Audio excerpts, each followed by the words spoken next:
பரம் போலாடுறிய எதுக்கு? நித்தம் சாமி வந்து ஏறிடணும் அதுக்காக.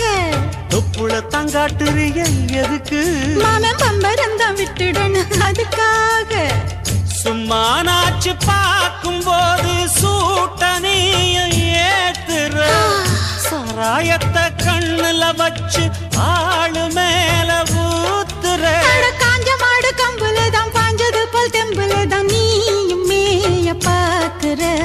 மூட்டை தூக்கும் மாமாய் அழகு மான தூக்கலாமா? மாமன் வீரம் என்ன அதத்தான் நானும் பார்க்கலாமா? சந்ததி எல்லாம் தெரிஞ்சும் ஏயா சொதப்புற இப்படி? சங்கதி எல்லாம் தெரிஞ்சும் ஏயா சொதப்புற இப்படி? சொர்க்க வாசல் கதவு உனக்கு கிட்டத்தானே இருக்கு.